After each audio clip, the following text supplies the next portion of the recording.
Hi everyone, we're back with a review of yesterday's racing. New Year's Day racing at Cheltenham, Musselburgh and Fairyhouse were races that caught my eye. Starting off with the Close Brothers Novices Handicap Chase over 2 mile, where Petit Tonnerre once again was given a very similar ride to what he's been given so far over fences.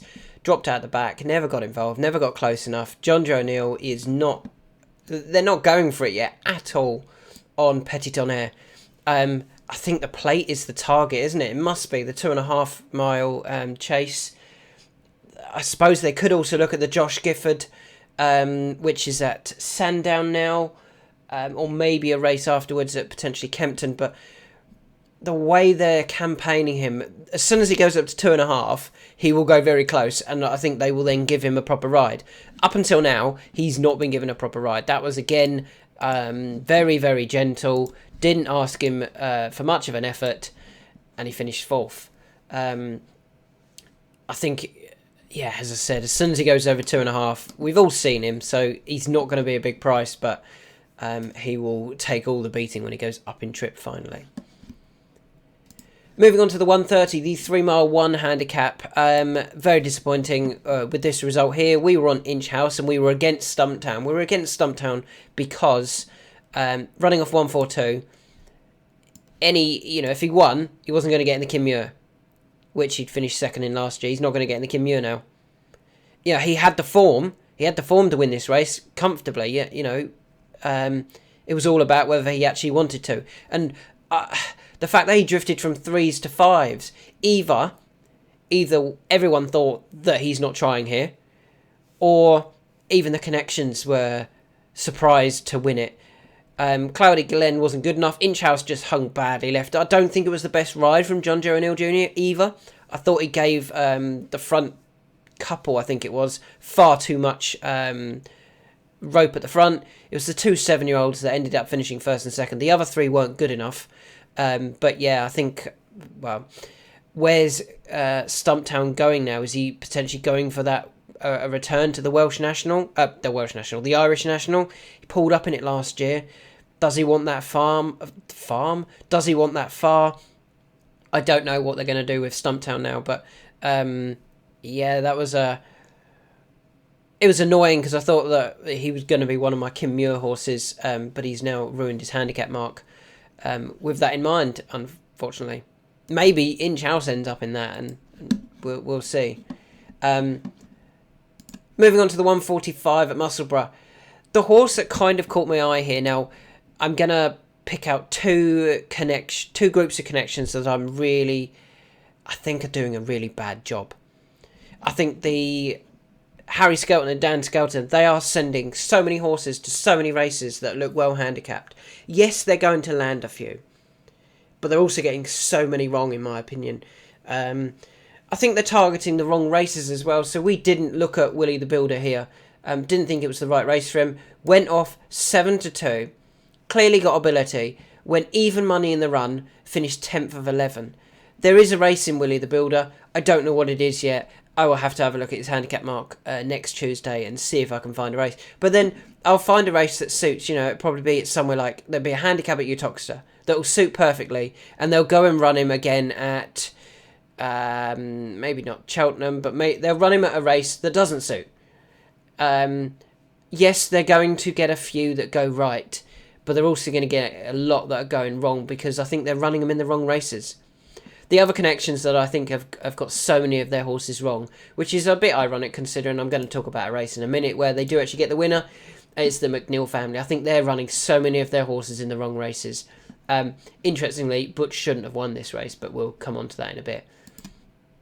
So yeah, Dan Skelton and Harry Skelton, whoever is placing their horses, I think is actually doing a really bad job of it. I know they'll probably go and win a couple of the races at the Cheltenham Festival, and everyone will go, what a season for Dan Skelton. They could have picked up so many more on the en route. One race I did want to talk about now, here's a potential conspiracy theory for you. Mighty Oak Lad won this race, went off 7-2 with 008, 000 as his form. So he was a bit of a gamble, wasn't he? He was backed really heavily and won the race. Now, with 10 furlongs to go, the commentator says, and those in behind are grouping up for the placings. The placings is normally a post-race analysis, as in who finished in the placings. You're not in the placings during the race. It was just that Mighty Oak Lad was leading the race, and I think the commentator knew it was going to win. I think they were that confident of this horse winning this race yesterday that they were already fighting for the placings after 10 furlongs. I think the handicapper knew. But yeah, that's a conspiracy theory for you. Moving on to the 205. Moving on to the 205 at Cheltenham, the Premier Handicap. Interesting to hear the talk from Harry Cobden. Harry Cobden? Yeah, Harry Cobden and Paul Nicholls talking to the owners group, or 5 of the owners group, the 50,000 members that they've got, of Stage Star. And Paul really didn't want to tell the owners what they were going to do. It had to be left to Harry to explain what they were going to do. And it was clear that as soon as he was beaten, he was going to be pulled up because, Paul Nicholls kept reiterating to Harry Cobden, March is the main day, look after him, we're concentrating on March. Yeah, he wasn't going to win this race, though. He got taken on for the lead by Frere Bambo, and that just really... It meant they went too fast for him. Frere Bambo, he would have won that Howden Chase, wouldn't he, over 2 mile 2. I know he's now finished second and third in big races at Cheltenham. He would have won that 2 mile 2 race that I highlighted for him after he finished second at Newbury, when he was showing that he didn't quite get 2.5 mile, but they keep running him over 2.5 mile. Of those behind, nothing else was interesting. Shake 'em up, Harry. Yeah, I think it was a weak race in the end after Stage Star fell away after going too hard from the front. Very worrying if you've got him for the Ryanair. They're going to have to find him a race between now and then. They can't turn up to the Ryanair off the back of a pulled-up effort. That would just massively dent his chances. Moving on to the 220 at Musselburgh. Now, this is a horse that I actually backed. Never looked like winning the race. He's now been up north a couple of times and ran disappointingly twice. Freya Darm, this is one of those for Dan Skelton. I think they've plotted his route terribly. Should have gone to the quintessentially handicap at Cheltenham. Go for races that you actually know the horse can run well at. He's now been up north twice. He's disappointed both times. He disappointed when he finished 7th at Ayr. Don't know what the plan is with him. I imagine it might be Aintree now, not Cheltenham with Freya Darm. I don't know how they're going to find a race for him. Again, when the handicap marks come out, I will try and see if there's a race for him. But they've got to go for a race that actually suits now, not one that they kind of went here hoping that they were going to take on lesser opposition. They actually didn't. They got beat by our top-rated horse, which was very frustrating and annoying for my own bet. But also, yeah, Dan and Harry Skelter, they're getting their races wrong. Whoever is plotting their horses is doing a bad job. I know they will go and win a couple of races at the Cheltenham Festival, but I still think they'll have done a bad job. Moving on to the 240 at Cheltenham. This was won by Butch, beating my Bobby Dazzler with Ed Keeper in third. Ikarak, we had Ed Keeper and Ikarak in this. Ikarak ran well for a long way. Possibly didn't need the step up and trip to 3 mile. 2.5, maybe at a lesser track, and I think he'll be all right. I could see him potentially turning up in something like the Martin Pipe, a race won by Iroko last year. That might be a better race for him, potentially with Bradley riding again. That could be an interesting race for Ikarak.